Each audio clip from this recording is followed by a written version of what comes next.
지금 최근에 저희 VUN 뉴스는 아주 도전적인 일을 하나 했는데, 그것이 당신의 한 표가 위험하다라는 다큐멘터리를 제작한 제작자의 입장에 선 것입니다. 최근에 저희가 유튜브를 통해서 공개한 것은 그 47분 정도로 스트리밍을 한 작품입니다. 저희가 상당 부분을 좀 드러낼 수밖에 없었던 이유는 유튜브라는 이 빅테크에서 미국에 대해서는 말하지 말라라는 경고를 너무 구체적으로 보내왔기 때문에 저희가 유튜브라는 빅테크의 플랫폼을 쓰는 이상은 지킬 수밖에 없었습니다. 특히 저희가 워낙에 탄압을 받기 때문에 최대한 많은 매체와 함께 하기 위해서 다른 매체에 해를 끼치지 않기 위해서 저희가 47분으로 끊었거든요. 다큐멘터리 영화 당신의 한 표가 위험하다, 당 한 표라고 하겠습니다. 투표권 가진 전 국민 다보기 운동, 당 한 표 다보기 운동에 함께 해주십시오. 이 다큐멘터리는 투자자가 따로 있습니다. 처음부터 투자하신 분이 열정적으로 함께 해주셨고요. 이분도 어떤 이익이나 돈을 벌기 위한 생각은 전혀 아니고 굉장한 지성인이십니다. 과학자시고. 그래서 이 부정선거 문제가 최대한 빨리 일반에 알려지기를 바란다라는 뜻으로 참여를 하셨는데, 이 김대경 감독의 이 작업은 좀 미완성이다 이런 의견을 주셨습니다. 사실 그것은 정확한 것입니다. 이번에 저희가 내보낸 이 작품을 완성작으로 보는 것이 아니고요, 2020년에 있었던 한국 총선이 구체적으로 어떤 식으로 이루어졌는지를 그 전모를 밝히는 것이 다큐멘터리의 목표였습니다. 지금 한국 언론이 완전히 이 부정선거에 대해서 정보를 봉쇄하고 있기 때문에 일반 유권자들은 사실은 재검표가 있는지도 모르고, 재검표를 통해서 이상투표지가 쏟아져 나온 것도 모르고, 선거 부정에 관련된 정보가 관심 있는 우리가 생각하는 것보다는 거의 극단적이라고 할 정도로 알려져 있지 않다라는 의견이었습니다. 그래서 먼저 우리가 지금 단계에서는 그 정보에 물꼬를 틀 필요가 있다 이런 의견을 주셨기 때문에 투자자께 양해를 구하고 저희가 미완성이지만 마치 일부처럼 대중용으로 빅픽처를 보여주는 방식으로 먼저 하나를 일부를 완성하겠다 이런 의견을 드리고, 준비되고 있는 두 번째 작품은 가을쯤에 이렇게 내놓겠다. 투자를 결정한 이유는 4.15 부정선거 전모를 밝히는 것이 핵심이었기 때문에, 그럼 이 일부에 대해서는 그 투자를 철회하겠다는 의견을 주셨고, 제가 그것은 굉장히 고맙게 생각하게 됐습니다. 왜냐하면 저희가 투자자의 계약이 해제가 되면 저희가 카피라이트를 상영권이라든지 아니면 저작권 이런 것들을 다 유보를 하고 1년간 일반에 자유롭게 배급을 할 수 있게 됐기 때문에요. 저희가 이런 방법을 택하게 됐습니다. 일제히 5월 1일에 한 사람 한 사람의 권리가 핵심이니 우리도 이 부정선거 규명을 위해서 이런 일을 한다, 이런 관점에서 33개 채널이 일제히 이 작품을 공개를 하게 됐습니다. 어떤 면에서는 거사를 치렀고요.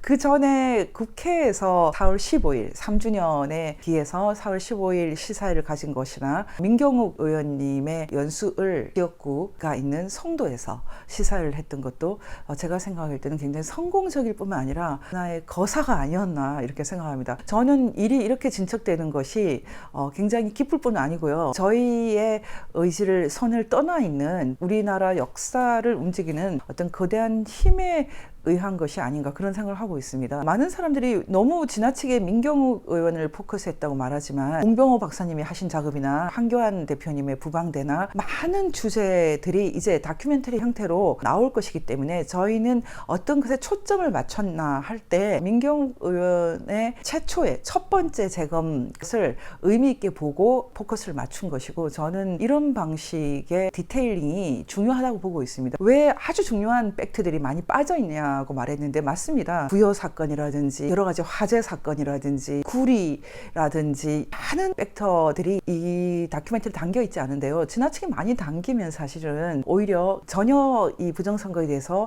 모르시는 분들한테는 혼돈만 준다 이렇게 생각해서 대춘입 투표지나 일장기 투표지 같은 이상 투표지에 포커스를 맞추고, 그런 것들이 등장한 어떤 그런 상황들을 설명하는데 초점을 맞췄습니다. 저희가 투자금을 반환한 것 때문에 저희가 다음 작업을 할 때 여러 가지 또 어려움을 겪고 있는데, 여러분들께서 이 작품을 보시고 의미가 있다고 생각하시는 분들은 VUN으로 많은 후원을 부탁드립니다. 여러분들의 도움이 반드시 필요하고, 노 카피라이트 선언 대신에 여러분들이 함께 만드는 개념으로 바꾸어서 전 국민이 볼 수 있도록 했으면 좋겠습니다. 이미 10만 명 이상이 본 것으로 알고 있습니다. 저는 10만 명으로 만족할 수 없고 1000만 명 이상이 다 봐야 된다고 생각하고 있습니다. 그리고 일단 이 영화를 보신 분들은 부정선거 자체가 없다라고 주장하는 분은 없고요. 영상을 보고 울었다. 이 나라 국민인 것이 그대로 두면 나중에는 손발이 잘리고 피를 흘리겠지. 저는 이런 심정이 많은 분들의 심정이라고 생각을 합니다. 저는 그 외에도 아주 의미 있는 그런 댓글을 많이 봤는데요. 부정선거에 있어서 전혀 관심도 없고 알지도 못했던 분들이 정말 이 영상에 나오는 것이 다 사실이면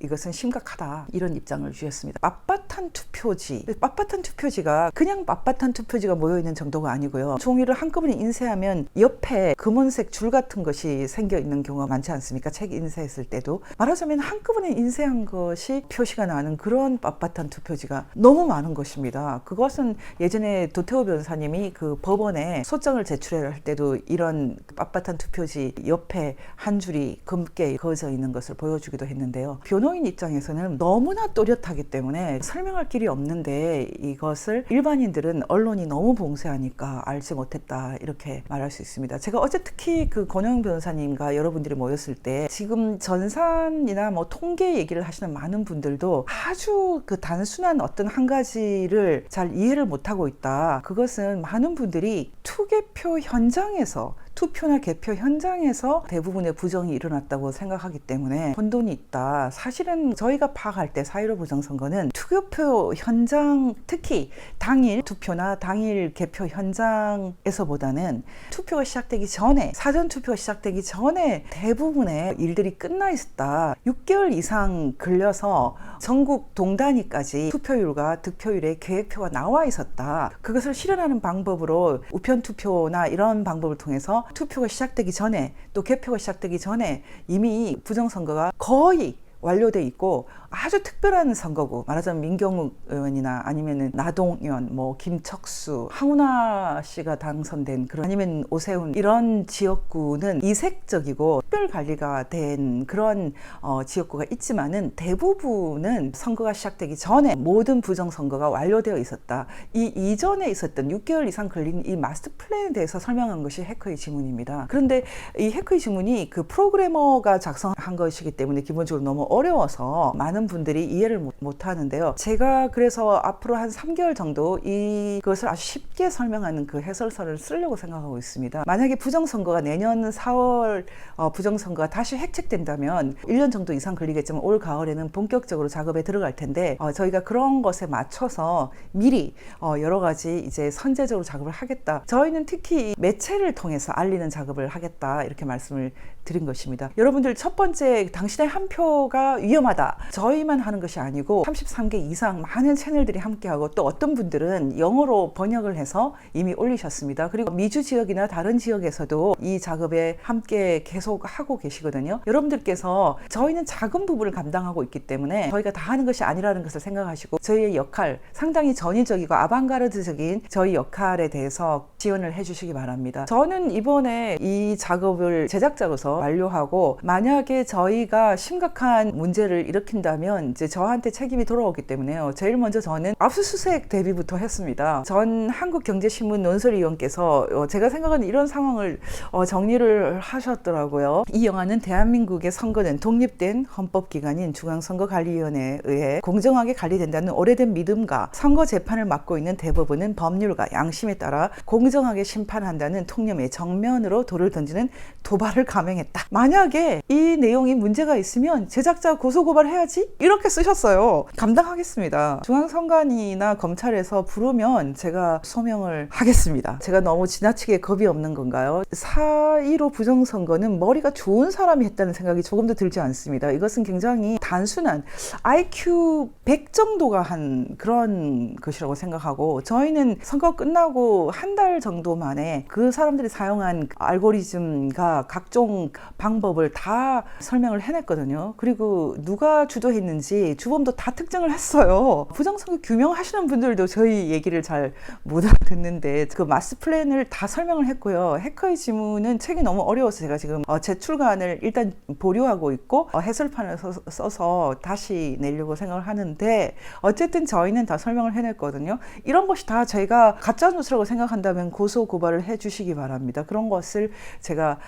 대비를 잘 하고 있습니다. 그런데 한 가지 좀 좋은 소식은 선거 개입, 해킹 뭐든 한다, 건당 200억 받는 여론조작 기업 2달 전에 기사가 나왔어요. 이게 마치 외국을 예를 든 것 같지만 한국도 지금 중앙선관위가 여론조사도 다 같이 관여하고 있거든요. 이른바 여심위에서. 그리고 여심위 수장은 다 좌파 계열입니다. 그런 상황들 여러분 다 보고 계시겠지만 지금 이해찬, 김하영, 김만배, 이재명, 조혜주, 권순일 이런 사람들이 대장동 수사에서도 다 거론되잖아요. 그런데 이게 부정선거하고도 다 연관이 되어 있는 거 다 아실 것이고요. 대장동의 주역인 이재명 체포를 못하고 있죠. 국회에서 엄호를 해서. 윤석열 대통령이 현직 대통령, 박근혜 대통령은 사실은 헌법상에 현직 대통령이 내란이 아니면은 사실 수사 못하게 되어 있거든요. 그럼에도 불구하고 수사를 했던 윤석열 당시는 검사였죠. 어떻게 이재명 하나를 못 잡아넣습니까? 이런 현상이 왜 벌어지나. 그리고 지금 심지어는 이번에 바이든 미국 대통령이 윤석열 대통령을 국빈 초대했던 이런 것들이 어떻게 보면 다 관계가 없어 보이지만 사실은